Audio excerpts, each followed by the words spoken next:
Thank you, Mr. Chairman. You know, we talk about the various reasons for our recruitment shortages, and we continue to list COVID as one of those key examples, even though the DoD Inspector General has released a report saying that COVID can no longer be utilized as a reasoning for the recruitment shortage. So I want to make everyone to be a little bit more mindful in your statements when you're actually continuing to utilize this, unless you disagree with the Department of Defense Inspector General's report. You know, I'm looking at where we're at, and I think that it's unavoidable when I'm talking to many service members who are currently in the military and those who are leaving that have expressed concerns over the military's use of DEI initiatives. Do you think these service members in the 9,000 who were, in my opinion, unconstitutionally purged out for refusing the COVID vaccine would speak positively and help with recruitment efforts whenever they feel that this is actually an issue for them?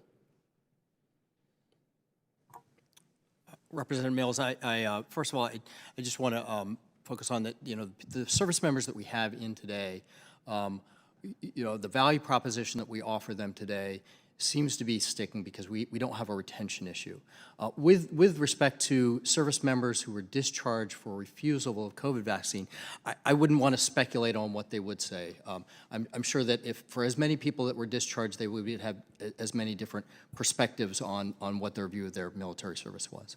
Well, I appreciate that. I mean, look, it's not as if that's the only thing that is hinging upon, but I just find it a bit odd that we continue to utilize this in our opening statements. And to some of my colleagues' points, we brought this up 3 different times. We keep utilizing it as an excuse for recruitment efforts to go down, and I don't think that's actually going to be accurate.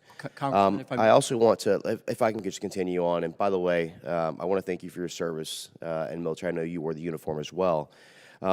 Just out of curiosity, by a show of hands, how many of you actually had served in uniform? One person.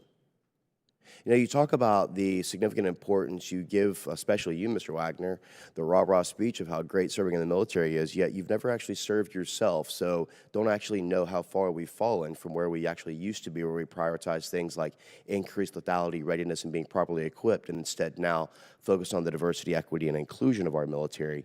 You know, we talk about the fact that we have a great retention, but we also don't talk about the fact that we've actually lowered standards. And that doesn't actually make us for a fighting and stronger force. When you talk about push-up and 2-mile standards, that's been lowered. When you talk about the Navy, who's lowered their entrance exam requirements on their AQFT test, now offering various waivers.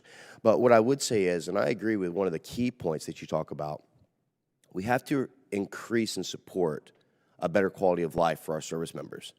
We have to ensure that the pay is in line to make sure that they can't make more serving as a waiter somewhere or a waitress somewhere, and that they actually have a good quality of life, not just for themselves, but for their spouse and their families. And I think that's a very key issue, which is all the more reasons why when we submitted all of our requirements under the NDAA, I was shocked whenever the Senate came back, who's democratically run, with only a 5.2% increase in our E1 to E6, knowing that under Bidenomics, we have, just sitting on the military bases alone, a 20+% increase in inflation on our quality of life for basic goods.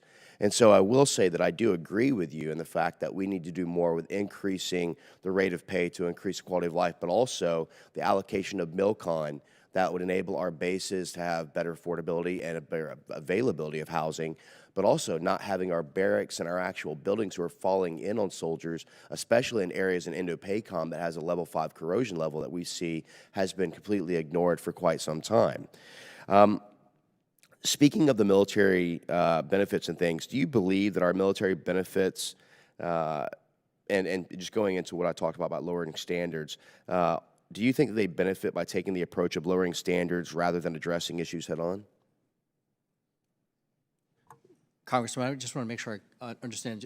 Is your question about the benefits, or is it? No. I'm just saying, do you think that they benefit from the lowering of standards? That's the question itself. Congressman, I would comment and then defer to my colleagues as well, but I don't believe that we're lowering standards. I think that But I actually have examples where we are, in fact, lowering standards, both on the push-up and the 2-mile standards, the AQFT test standards, where we're actually offering more waivers. So I don't know that you can say that we're not lowering physical fitness standards when, in fact, that's exactly what we're proven to have done. Congressman, just a few weeks ago, I took the Army Combat Fitness Test. It is a very good test of fitness. It tests a range of capabilities and strengths that align with war fighting that's required. So, sir, I'm not sure that we see that change in the fitness standards the same way. Well, I would argue that whenever you're actually proven to have lowered the push-up and 2-mile standards, adding additional minute on the 2-mile standard, lowering push-ups by 1, for example, for females in the military.